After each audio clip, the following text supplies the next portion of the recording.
Jonesy and Amanda. Jam Nation.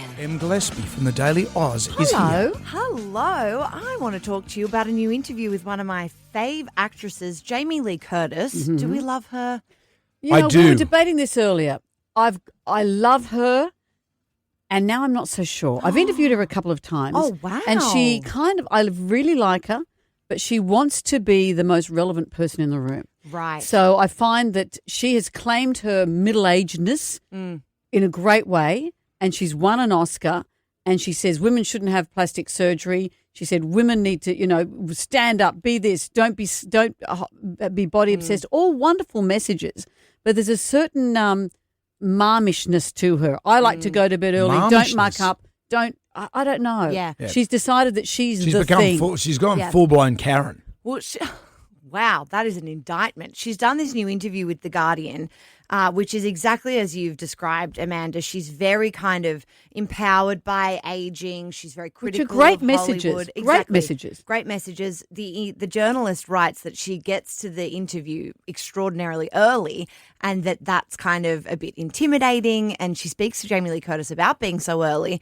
And she said that she doesn't give S word. I don't know if we can say that word on breakfast radio, but she says she doesn't care Yes, I was trying to that she is early all the time because she wants to kind of people to be on their toes. She wants to kind of disrupt things and get there and ruffle feathers. She does make people feel uncomfortable because she likes to be the smartest person in the room. Yeah, and you can tell that from this interview. She's really zany. There's this photo shoot that accompanies it where she's got these big kind of wax lips, these fake lips on as this kind of comment on aging in Hollywood. She speaks about rejecting cosmetic culture. She said, the wax lips is my statement against plastic surgery. I've been very vocal about what she calls, quote, the genocide of a generation of women by the cosmeceutical industry complex who've disfigured themselves. The wax lips really send it home.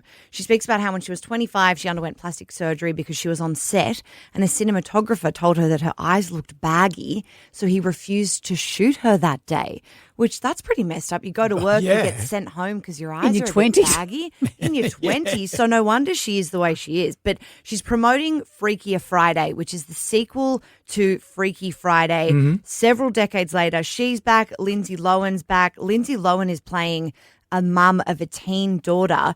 And instead of in the first movie, when Jamie Lee Curtis is the mum of Lindsay Lohan being the teen, Lindsay's 37 now, Jamie's 66, there's a 15-year-old girl, and the movie does a 4-way body swap. Curtis is the grandma, and there are these teenage girls who are influencers. I'm personally worried. Freaky Friday was a big part of my childhood as a millennial woman. Yeah. And I'm not sure it's going to go well. I think it sounds good. I do too. So hang on. So Jamie Lee Curtis. Does the grandma become the influencer teenager? Yes, the grandma becomes one of the teenagers. The Right. mum becomes one of the teenagers, and the teenagers become the mum and the grandma. Oh. I think. Pushing it a bit far, you think? Yeah, maybe. I think maybe they're. I could see it the other way round. If I put on my director's pantaloons, I'd say that Jamie Lee they swapped the 3-way swap. You know what I mean? Yeah, So it's four 1 to 1 feels to like 1. a step too far. Yeah. But I think you're right, It's Amanda. like Furiosa. Since Jamie Lee Curtis won this Oscar, which was for Everything Everywhere All at Once, the movie last year, she's had this huge resurgence. She's starring in The Bear, that awesome TV show on Disney Plus. She had like a one-off episode appearance, like a cameo, and it was so amazing. She was Emmy nominated that now they've made her a regular character on that show. So she's really having this sort of renaissance, but she insists she's kind of been prepping herself to retire for the last 30 years. She sort of describes that her parents, Tony Curtis, Janet Leigh, were ostracized as they aged. She said basically once they started to lose their good looks, she watched her famous parents kind of slowly disappear from the spotlight, and then it was really sad. So she said that she's kind of backing off herself, that she doesn't want to be at the party when she's no longer invited. But I don't know if that's true. I think she really is.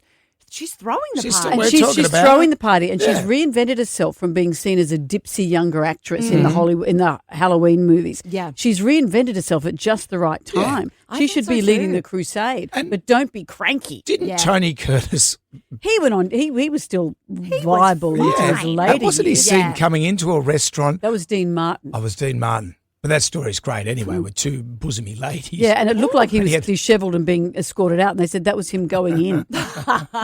So come on. Well, there you go. Freakier Friday is out on the 8th of August. Yep. I will be very interested I and wanna see it. skeptical about it, but I'll let you know. Thank you, Em.